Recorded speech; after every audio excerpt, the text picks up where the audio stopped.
Okay, welcome everyone to the Rock Island Arsenal Anniversary Series. For those of you who've been joining us since the beginning, welcome again. Thank you to everyone online, and thank you to the newbies for showing up too. So we have the Army Sustainment Command Office here presenting the wonderful history of the Rock Island Arsenal and the Civil War, and I will hand it over to Kevin Braafladt. Yep, thank you very much, and thank you again for thank you for coming, and thank you for listening to those of you online. And we always like to point out that the Arsenal is open. Please grab one of the self-guided tour flyers, or you can go to the Army Sustainment Command website or Facebook page and get the flyers. Come to the Moline Gate. Get your visitor pass, which is good for a year. It's completely free. Come to the Arsenal and see these great historic sites. You can see what's remains of the Civil War prison camp and the rest of the history of the Arsenal. So with that said, I'm going to jump into this and start with Arsenal Island and Rock Island in the Civil War. So just a little bit of background here is that obviously Fort Sumter was fired on April 12th, 1861.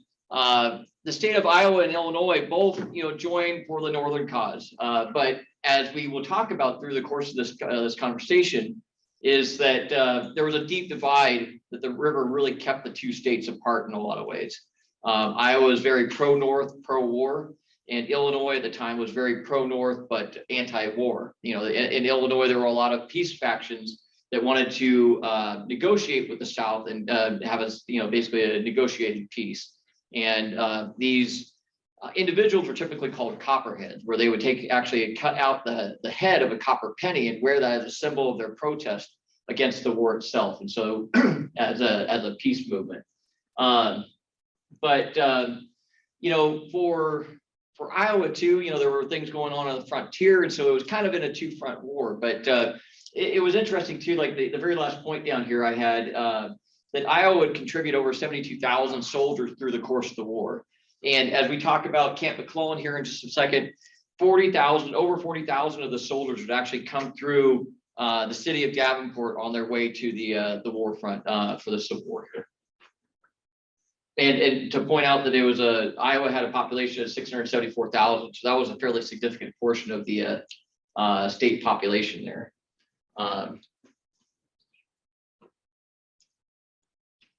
Oh, there we go. And so I just wanted to show a little bit of a background for the two cities. So Davenport, Iowa was about 12,000 residents at the time 1861 or 1860 for the census. The city had 2 full-time police officers, so they were pretty well-established Western city here, but busy markets. The railroads that came to first the city of Rock Island, and then with the 1856 bridge that we talked about last month, crossing the river, bringing those markets and opening up the state of Iowa and the west side of the Mississippi. So, but Davenport and Rock Island were still both considered frontier towns. This was pretty far west for all things considered. And so, really on the frontier of what the United States is doing, pushing west. And I just wanted to put this little last bullet in here. It's that Davenport had what was listed as 3 macadam streets. And so it was kind of an early asphalt kind of mixture that served better than dirt, but they talked about that even despite these streets that they had groups of pigs that actually would come in and rip up streets downtown Davenport. So you have to consider what the city might have looked like at the time, and obviously the painting is or the lithograph is the city of Davenport about the same time. This is a sketch or an etching of the city of Rock Island. Again, the smaller population, about 5,000 residents in total. Again, really had a huge economic boom with the coming of the railway in 1854, and like I said, the crossing of the Mississippi in 1856. 1 day from Rock Island to Chicago by rail, and about 3 days to New York City. So you could get a huge amount of places in the United States by rail now, at least in the northern states. And then having that cross section of the river traffic going up and down the Mississippi with the rail traffic heading east. But again, still considered a frontier town. So after Fort Sumter was fired on, the Tri-City area. Now, our role in the Civil War, I mean, believe it or not, there were secessionists here too. And so Fort Armstrong that we've talked about in one of our past conversations that was established in 1816, now was long abandoned and derelict. This is a photograph of it in 1850 showing what the charred remains, because portions of Fort Armstrong had burned down over the years, but the charred remains of Fort Armstrong. Well, within days of the firing of Fort Sumter, there were secessionists that came into Fort Armstrong, and what was left of the flagpole, they raised a South Carolinian or secessionist flag up on the flagpole, and evidently there was a cannon that fired or a loud noise that scared all the secessionists away, and they ran off. So that was our small attempt at our local small attempt at trying to secede, or at least having Fort Armstrong secede at the start of the war. But to show you that there was even this far north secessionist feelings or movements. These two articles I wanted to put in here was that, so as the Civil War starts, all the northern states are starting to mobilize and raise volunteer troops, and then send those troops forward. Well, you had to have what we call today mobilization facilities or sites. So places to raise these soldiers, put them together, give them training, feed them, put them in uniforms, and then get them ready to go into combat. Well, I'll show a map next, but Camp McClellan, which is largely the village of East Davenport now, or McClellan Heights, was our large mobilization site here. Throughout the city of Davenport and the surrounding area, there would be about 6 smaller mobilization sites, and or sites where they would raise infantry, cavalry, and artillery units for the state of Iowa. And the article to the left is 17 August 1861, describes the footprint of the actual base, or the Camp McClellan itself, with more than 200,000 board feet of lumber being used to construct the fort itself. To the right was actually a picture of the daily rations for the soldiers that might be stationed at Camp There's no McClellan. rum in there. No, not in this one. Only special days. But the article to the left actually does talk about asking local Davenport volunteers or citizens to come in and drop treats off for the soldiers. Baked goods, socks, blankets, things like that. Well, there's following articles here where they said that in there, please don't bring alcohol. The soldiers don't need any more. But they always managed to seem to find a way to get that. So it was a continuing problem for the soldiers here at Camp McClellan. So this is a map showing the Mississippi River. This is the village of Davenport down here, and then McClellan Heights going through the upper part, right part here. So Camp McClellan was over 300 acres in size, purchased from a local landowner, Thomas Russell, out of St. Louis, Missouri. But the site was picked by the Adjutant General, Iowa Adjutant General, which he actually did move his offices here into the village of East, to Camp McClellan, because it was such an important site. Like I said, over 40,000 of the 70,000 soldiers that Iowa raised or mobilized during the Civil War came through this camp. So in total, the camp was designed to hold 1,352 men and 130 horses in total. But and like it says here, it had a mess hall, commissary, canteen, granary, officers' quarters, and a hospital, which was one of the actual last remaining buildings before it burned down. But this site would be used for a lot of different things. And as we start talking about the creating the National Arsenal here at Rock Island, they actually would offer this for different purposes, the Adjutant General, that is, for different purposes during the war.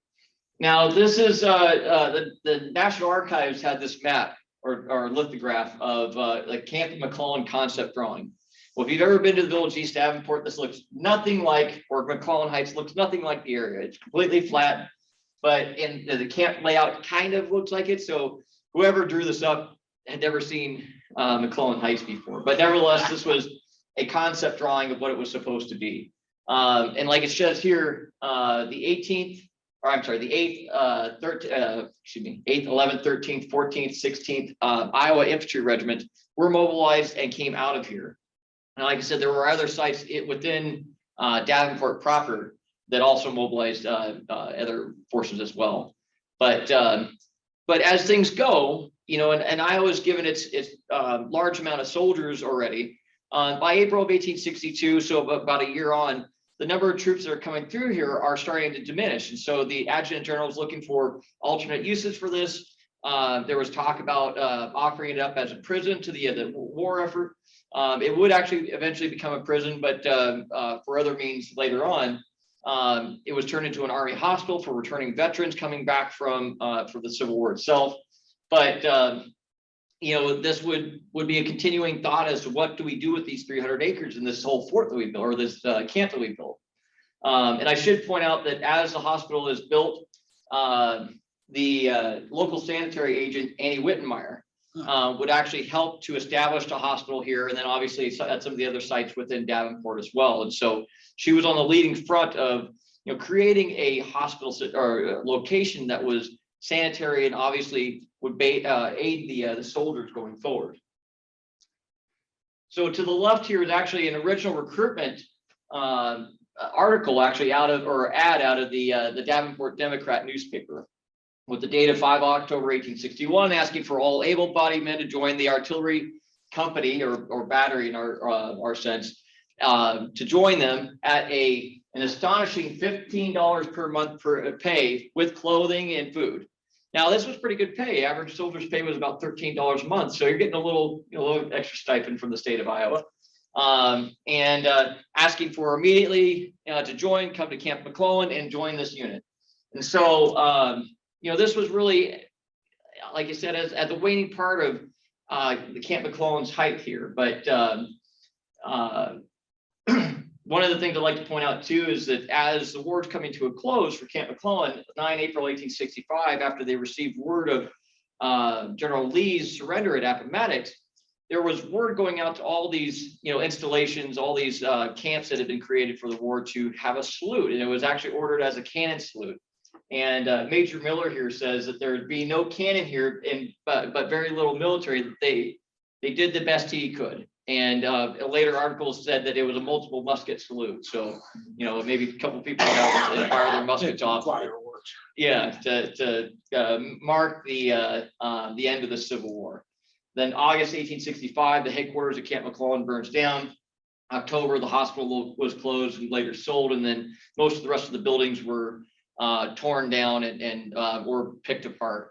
Now, Camp McClellan, named for General McClellan in its height, would actually change its name. And if you follow the newspapers throughout this course, between 1861 and 1863, you see it referred to as Camp McClellan, Camp Reynolds, and various names as to whoever was kind of leading the charge of popularity at the time. And it was named Camp Reynolds after Gettysburg when General Reynolds was killed at Gettysburg. But it did serve as a temporary prison for Native Americans that had been, detained from battles going on up in the Michigan area for a short time. But really, by 1866, there was not much left going on at Camp McClellan. So with that said, shifting across the river, July 11th, 1862, the arsenal was actually officially established as the National Arsenal.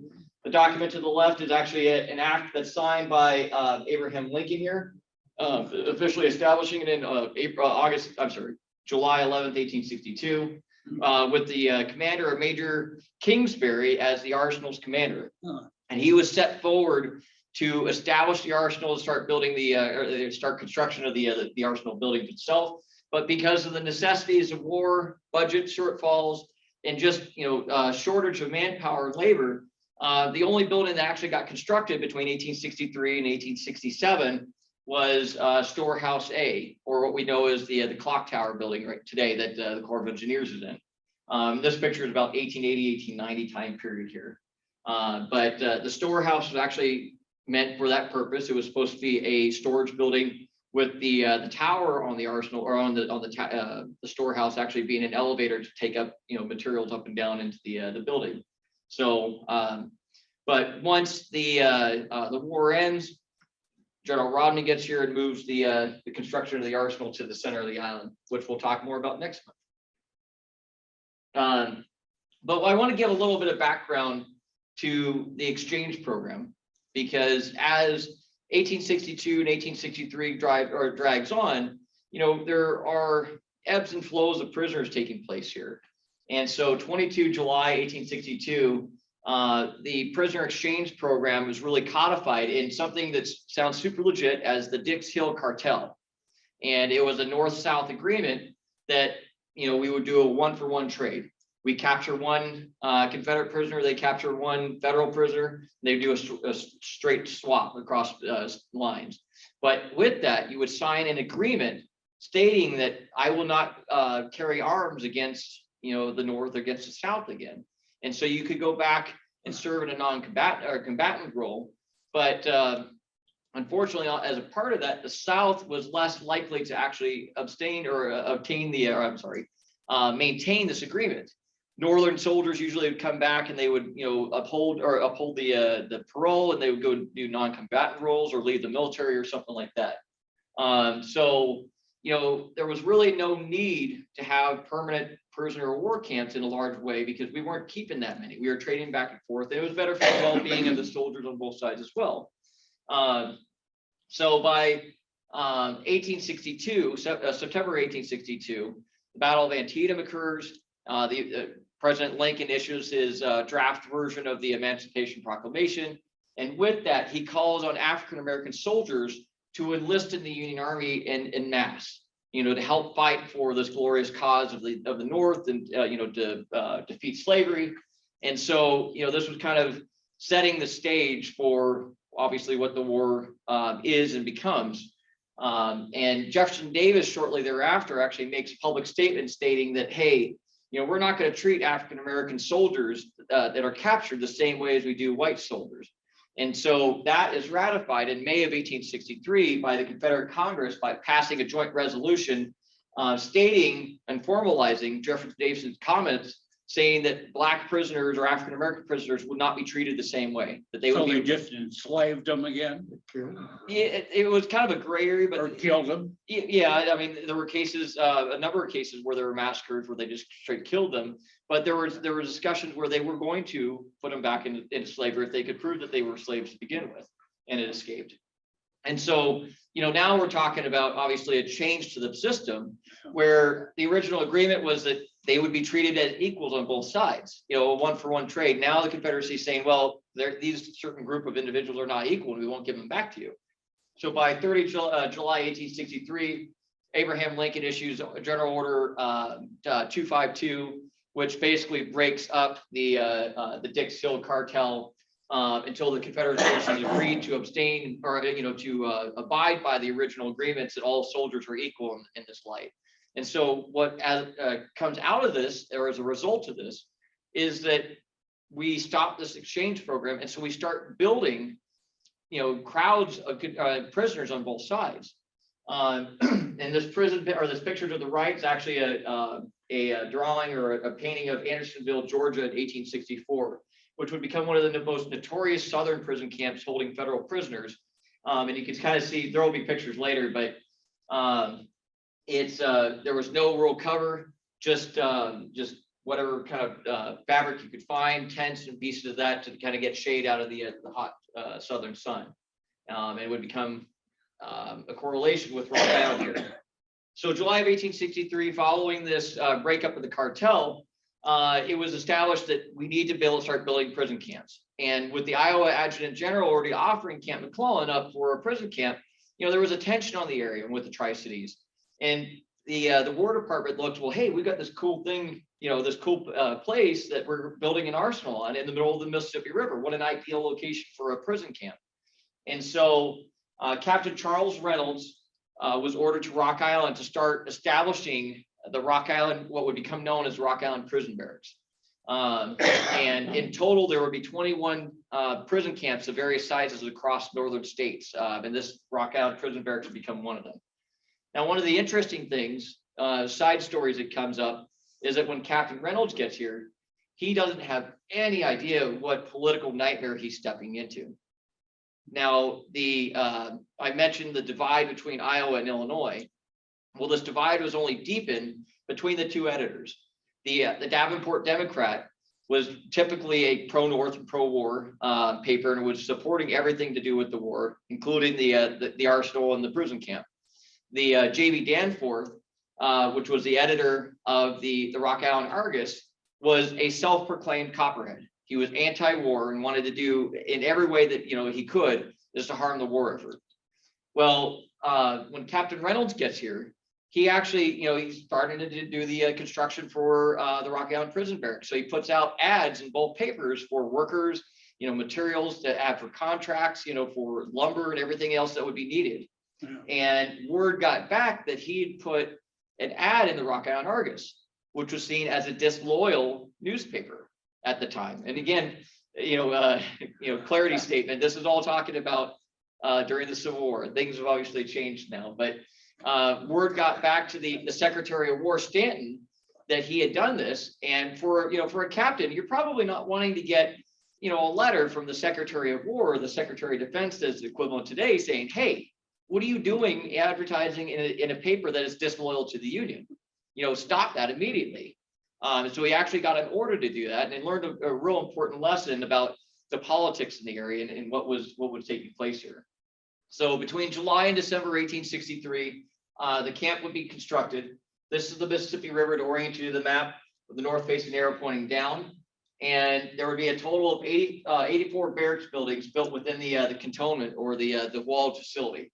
12-foot tall walls with a gantry-way walking all the way around it and guard shacks along that. So there would be federal guards walking all the way around that to keep an eye on the prisoners. And the original specifications were to hold 10,000 prisoners.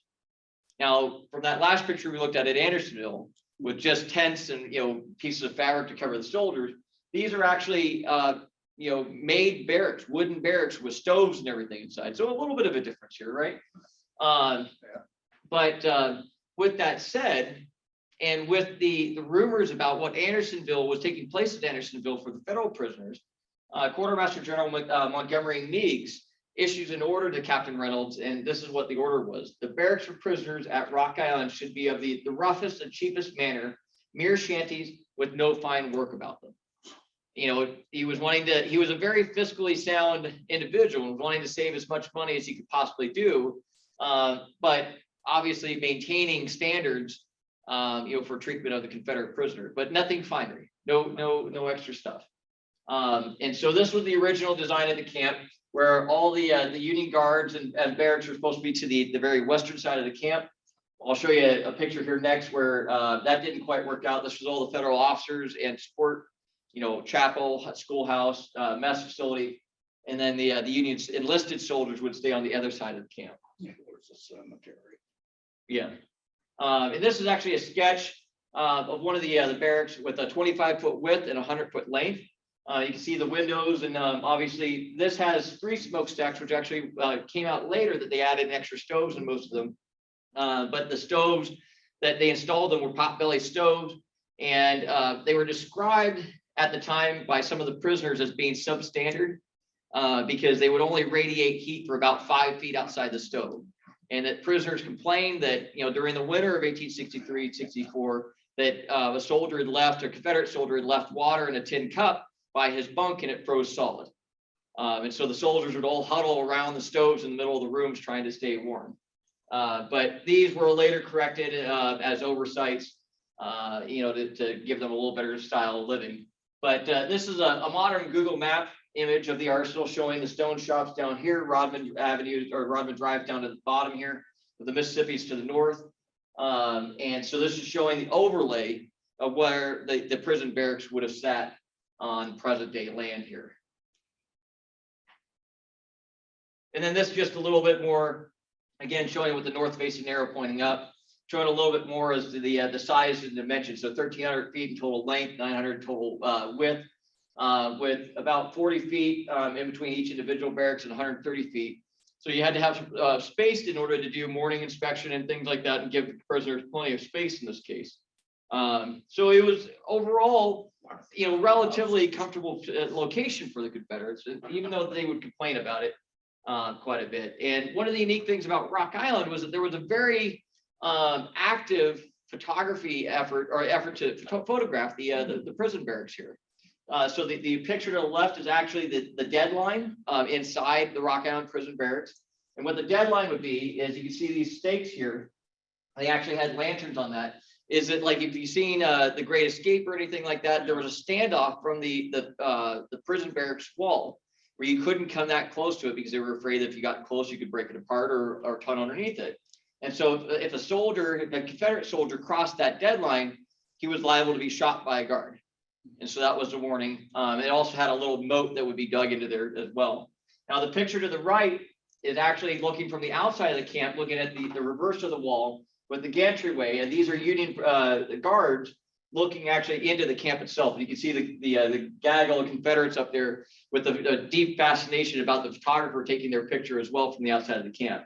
And this picture is actually showing soldiers from the 108th U.S. Colored Troops that we'll talk about later here.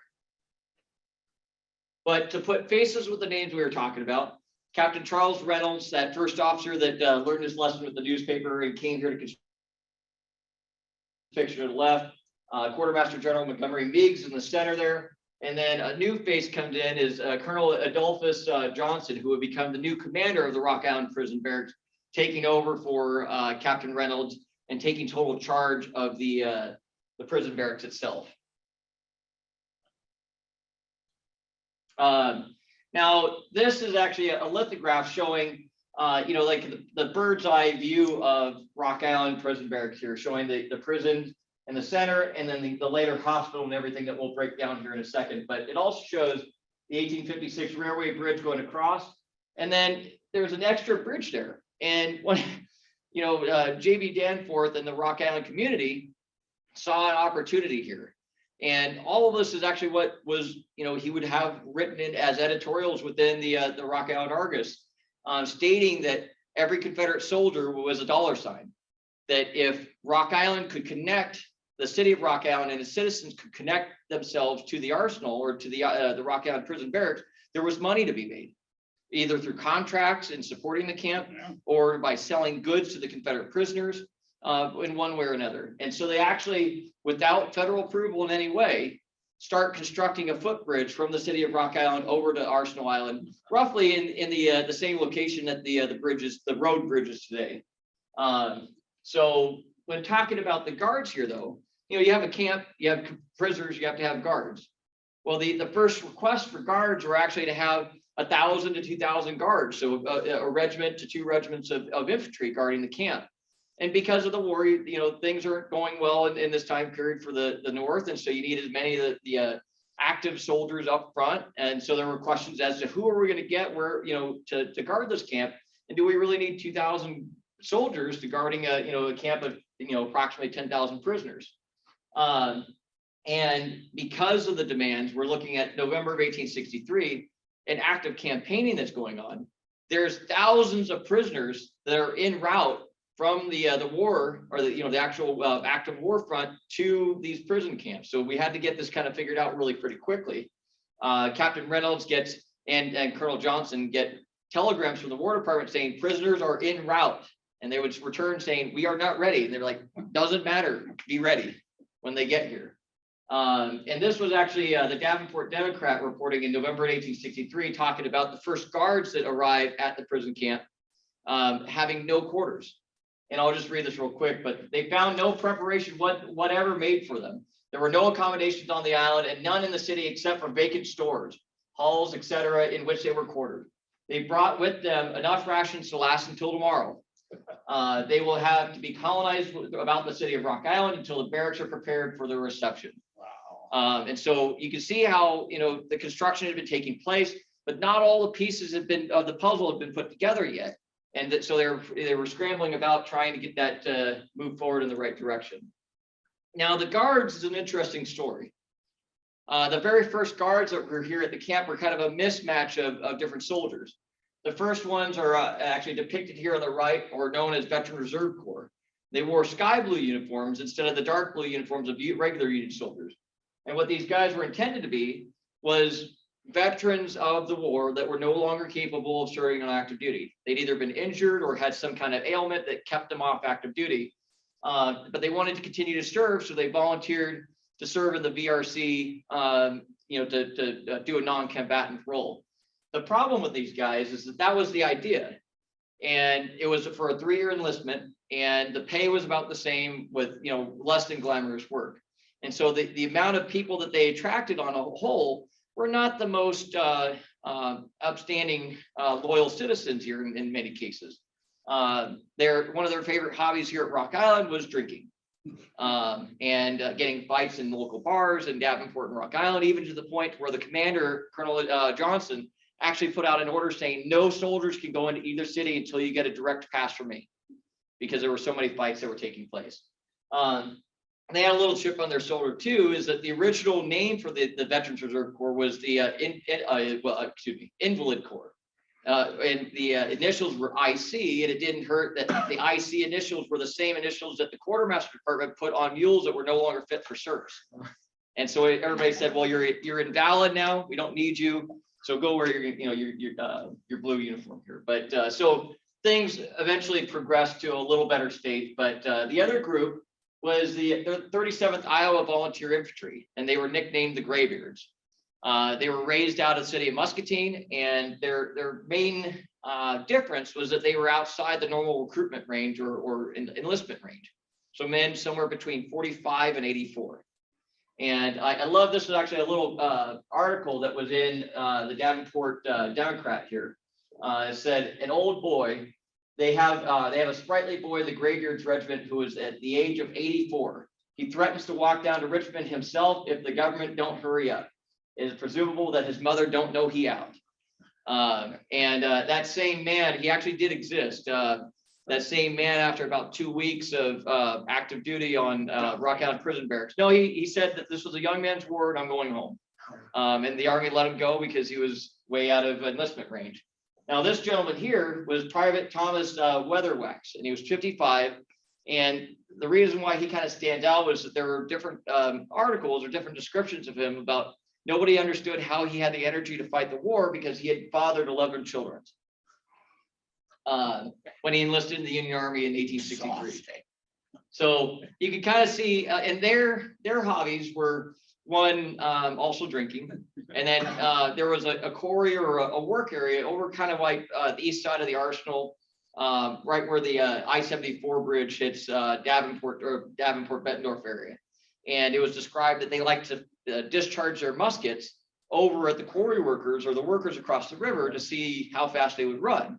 Evidently, there's no records of them actually hitting anybody, so they probably weren't very good shots either. So, but some of the interesting stories that pop up of these different groups. Now, with that said, going back to the war, the Chattanooga Campaign of 1863 was going very well, relatively well for Ulysses S. Grant. And so by November 1863, Grant had combined about 6,000 prisoners under his charge. And now that these prison camps are getting established, and this was the call that the Secretary of War was putting out to the camp saying, you better be ready, they're on their way. They started shipping some of these 6,000 prisoners first to Nashville and then to Louisville, through Chicago to Rock Island. Now, these prisoners weren't in very good state. Like the Private F.A. Jennings says here, who was a Union Guard in Nashville, said that it would take 2 of them, referring to the Confederates, just to make 1 shadow. The number of these men had been on half ration for months prior to this point. And so, you can imagine all kinds of health conditions, starvation issues, all kinds of things going on. Now, one of the problems was that when they were moved from Nashville initially to Louisville, which was a temporary holding facility, there was a smallpox outbreak that had happened at Louisville. And they didn't do a very good job of doing the quarantine. And so of the original 468 prisoners that left from Louisville to Rock Island, it was estimated that most of them had been exposed to smallpox, because by the time that the train got to Rock Island and they started offloading the prisoners, within 3 to 5 days, there were prisoners that were showing symptoms of smallpox. And I guess the gestation period was about 2 weeks for smallpox at the time. So, obviously they had been exposed long before they gotten on the train to Rock Island. And so this would start a wildfire that would explode at Rock Island and become a huge problem. If you think about it, these boxcars would hold 50 men. Well, if you put 1 man in a boxcar of 50 or 49 other men, and then open doors a week later, well, now all 49 other men probably, have a good chance of having smallpox at that point. This is actually, it's not the clearest picture, but it's a great picture in the sense is that this is actually at the Nashville Rail Depot showing Confederate prisoners lined up waiting to get on board trains to go to Rock Island. These prisoners in this photo actually end up at Rock Island later in their time here in about the next week or so.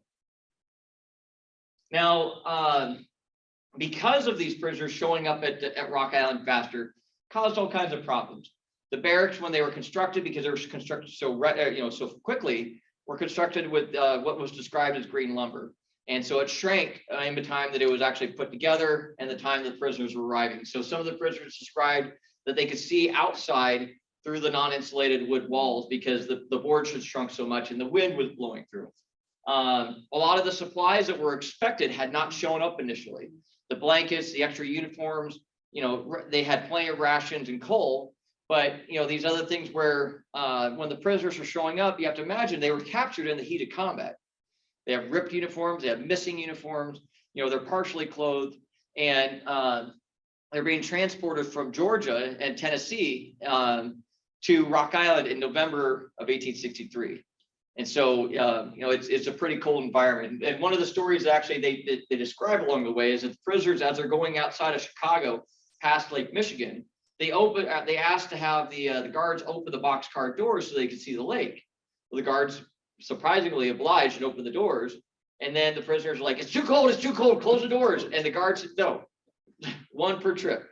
And so they ride the rest of the way from somewhere at along Lake Michigan to Rock Island with an open door. With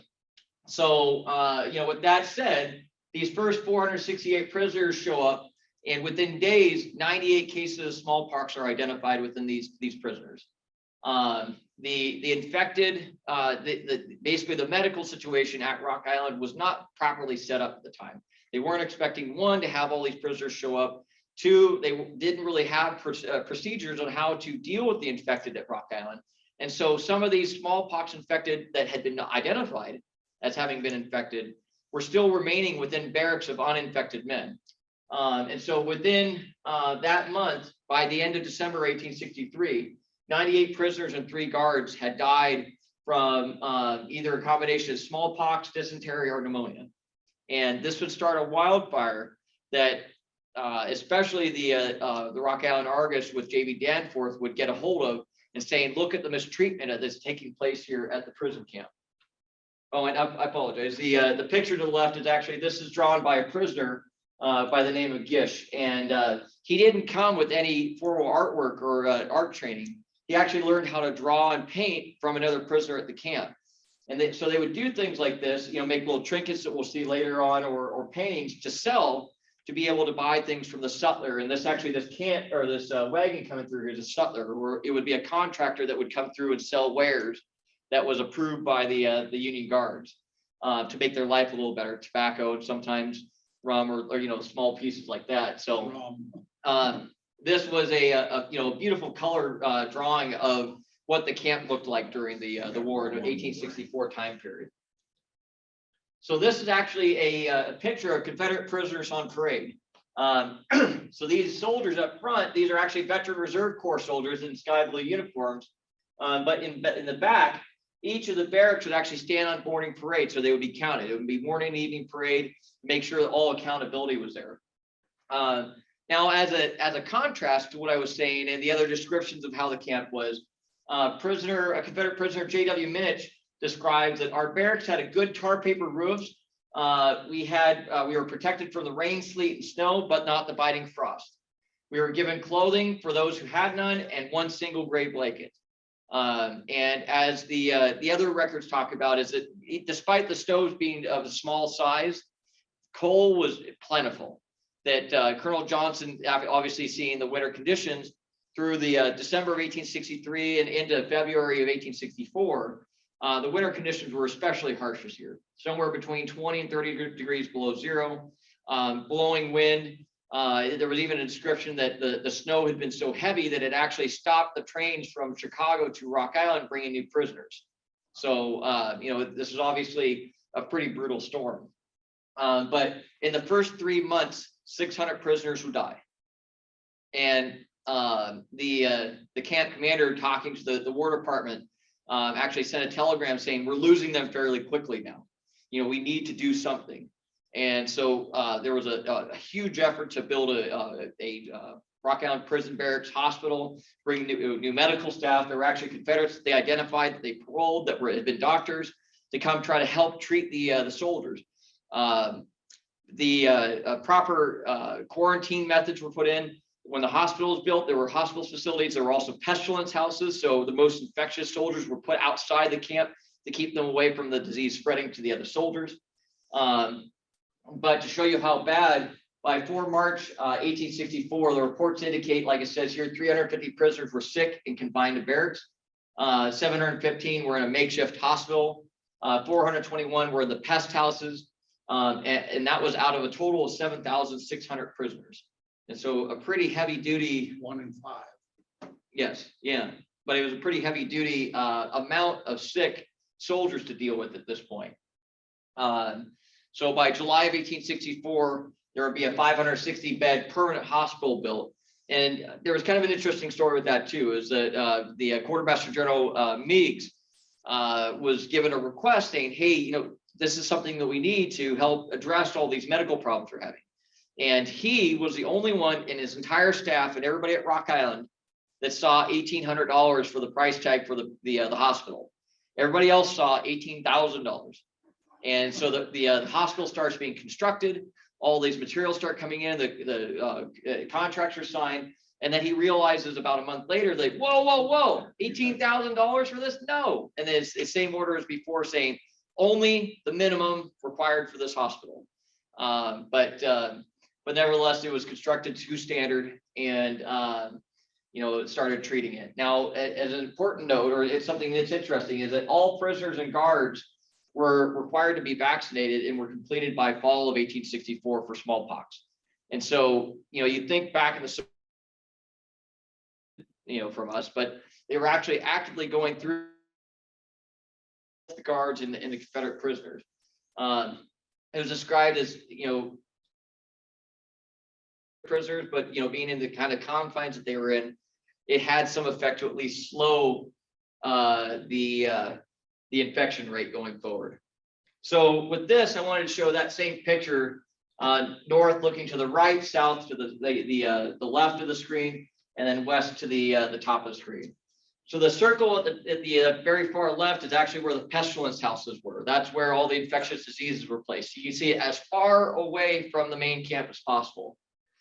The red square was the new barracks hospital with the 560 bed hospital we just talked about. Federal officers' quarters were to the west of the camp. The enlisted quarters were to the east of the camp. And the modern day Rock Island Prison Barracks monument on Rock Island Arsenal sits in about that same spot. And then that's just showing the enlisted quarters there. Where's the cemetery?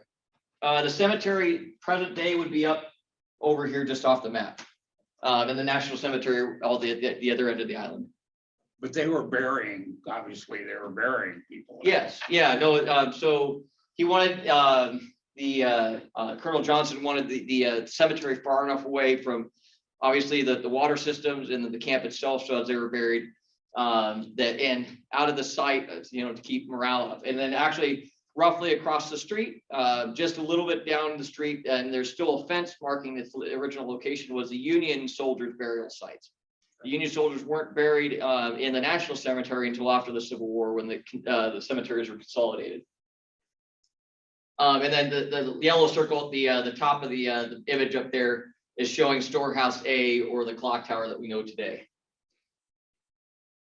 Oh, and that's the new Rock Island Bridge, sorry.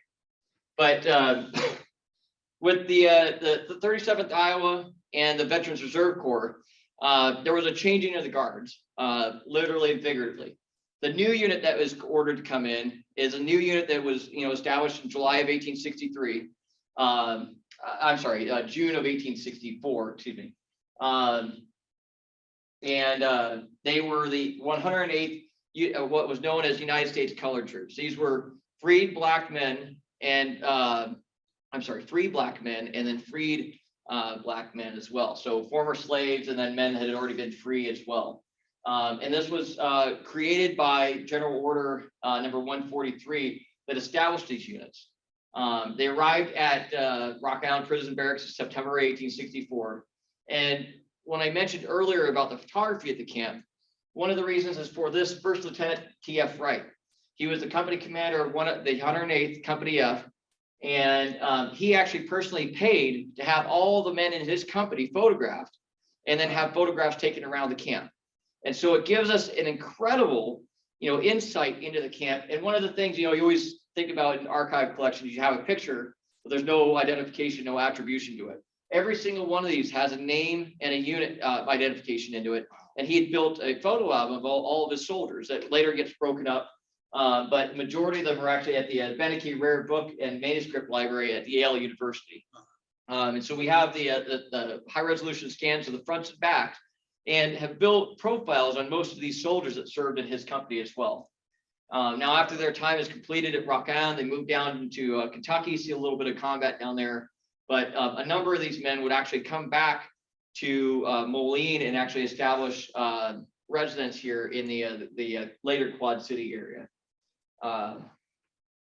And this picture is showing a couple other soldiers here, Sergeant Abraham Garvin, Company F-108 again, and then Private Emmett Adams here.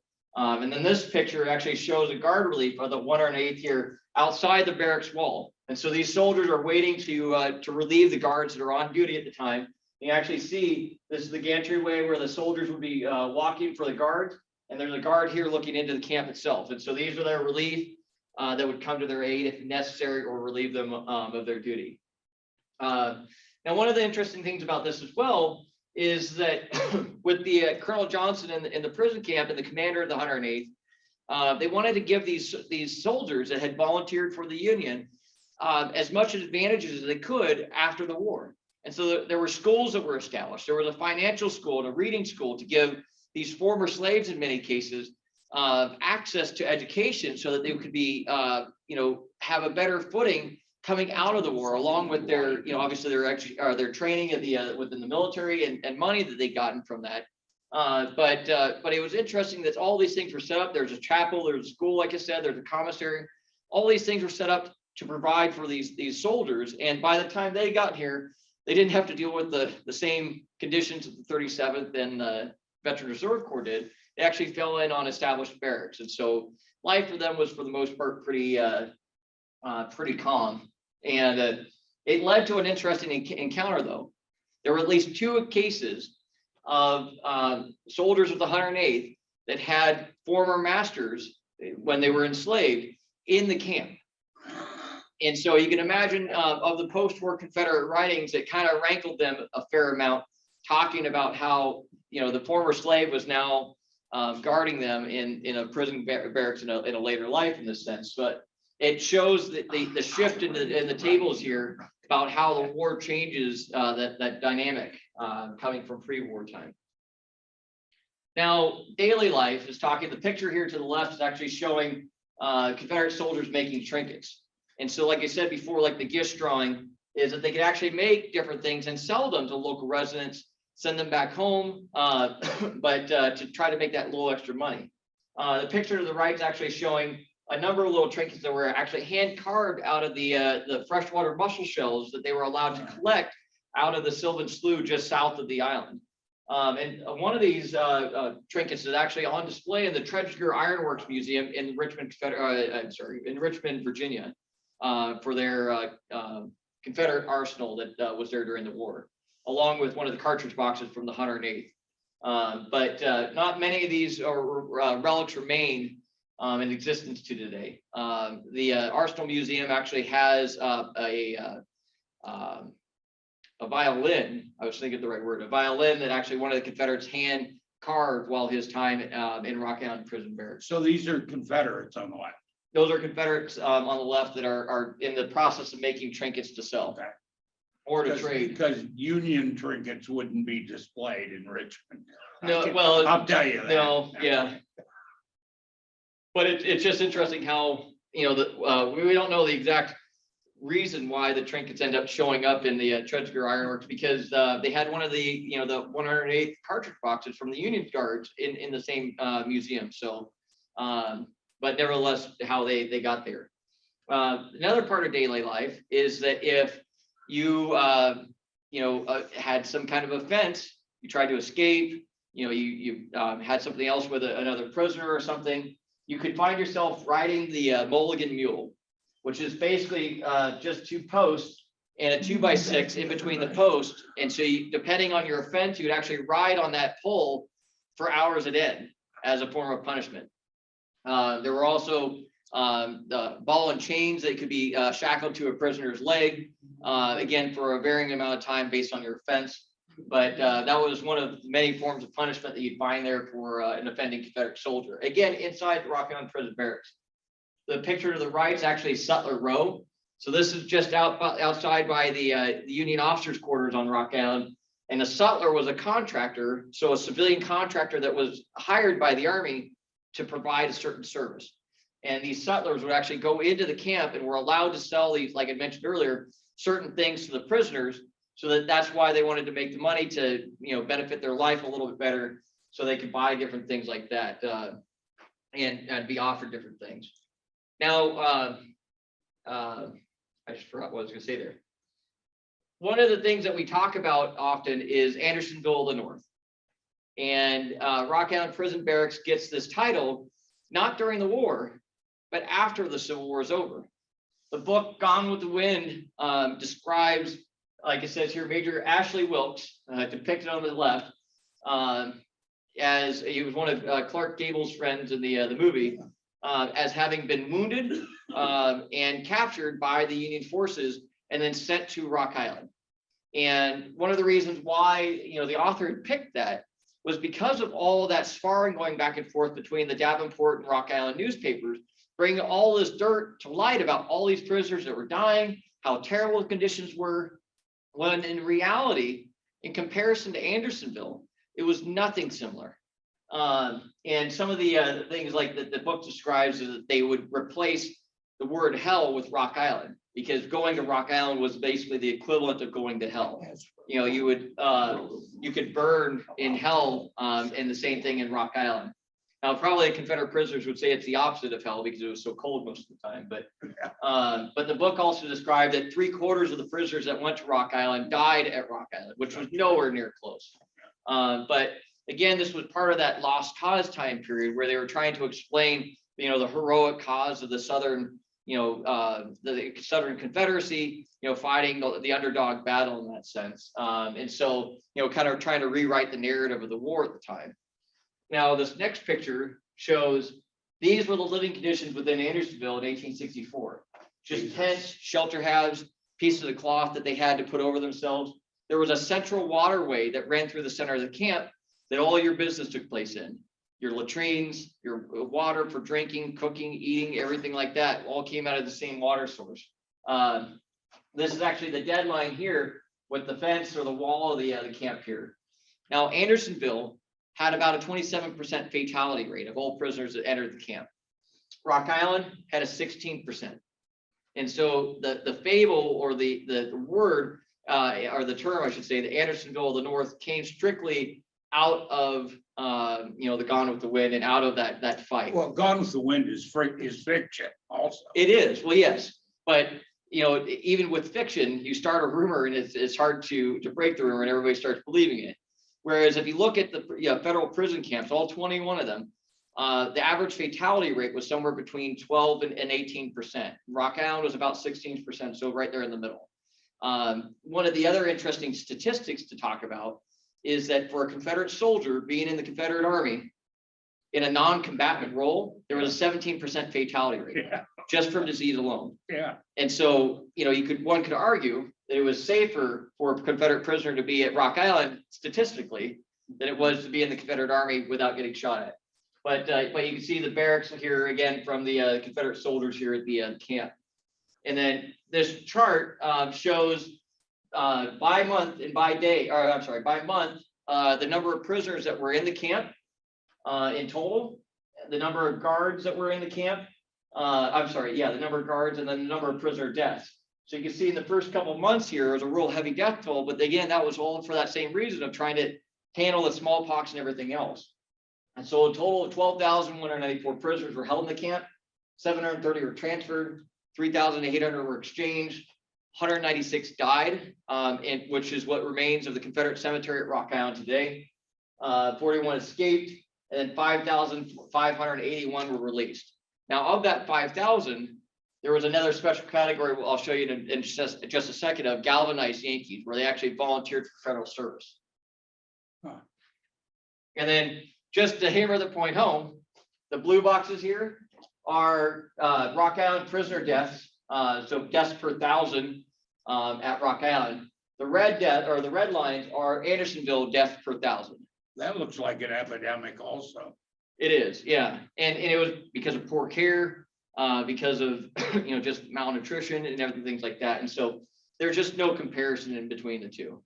But again, it's hard to break a rumor that is started by a book like that. It's such a widely held book, going viral for the time that we consider today.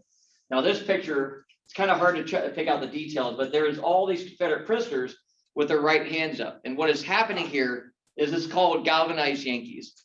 So Confederate soldiers were given the opportunity that they could volunteer for federal service, either in the Union Navy or in the Union Army out west, not directly in contact with the Civil War itself, or the ongoing fighting in the war itself. And they would get them out of the camp, get them clothed, and in active service, getting paid. And so over 5,000 of these soldiers volunteered for Union service. Now they were chided by their obviously their fellow Confederate prisoners for being turncoats, but it was a way out of the camp. Now, on the flip side of that, there are no accounts of federal soldiers joining the Confederate Army out of Andersonville or really any of the other southern camps. And this is what remains of the prison camp today. And I should put out a little story that the last Confederate prisoner leaves Rock Island in July of 1865. So about 2 months after the war, a couple months after the war ended, or after Lee's surrender anyway. And it's interesting to a lot of people about how they were allowed to leave. The federal prisoners that were held in southern camps were actually given transportation by the federal army.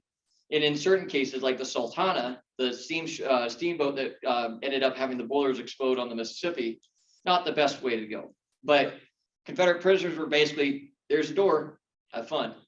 And we have accounts of Confederate prisoners describing that they had taken 2 years to go from Rock Island by foot back down to Georgia and toward northern Tennessee areas where they were from, because they had worked odd jobs along the way to afford to get back home. But with this Confederate cemetery here, the interesting thing is the first cemetery that was established were all wooden headstones. And so within several years, I think by 1867, 1868, all the headstones were gone. But because of federal records, that they've kept such an accurate records, and they're actually buried in the chronological order in which they died, which makes sense at the time, that they had accurate details as to where all these prisoners were buried. And so years later, the Daughters of the Confederacy came back, would raise money and establish marble headstones for the Confederate prisoners here. And they're distinguished between national cemetery headstones by having a pointed top to the grave, or to the headstone itself. Federal headstones are curved. Now, the folklore behind that was that the Daughters of the Confederacy said that they didn't want federal soldiers sitting on the headstones of the Confederate soldiers. So they put a point on it. Whether that's true or not, I don't know. But you have to keep in mind, through the Victorian era, cemeteries were places of picnic, to celebrate your your relatives that have passed, celebrate their lives and things like that. So, but that's all that remains here at Rock Island, that and the monument to the prison camp and to the guards. There's also a marker for the original Union burial ground for all the Union soldiers that marks all the units and who passed there. Again, in 1867, when General Rodman gets to the arsenal, he establishes the new National Arsenal at the very western tip, very eastern tip of the island, and consolidates the Fort Armstrong Cemetery, the Union Cemetery, all into the National Cemetery. And so we actually were just going through some of the records and found all the original burial records and movement records for those bodies that were moved over to the National Cemetery, where they remain today, including 51 of the 108th Union soldiers that were buried there. They were suffering the same thing as the Confederates were as far as the diseases were concerned. But with that said, does anybody have any questions? A strange question. Yeah. Are they still accepting burials at the arsenal? Yes, they are. And so actually there's an expansion project now that they just added 8 acres of new burial land to the National Cemetery to presumably keep the National Cemetery open until about 2040 at the current rate of burials. So it's a huge expansion project. So you get to the arsenal, you can drive through and you actually see them working on that project right now. Thank you. Yeah, definitely. Any other questions or? Okay, well, thank you very much. I appreciate it. And thank you for listening. We'll have the talk next month on the establishment of the arsenal. Thank you. Yes.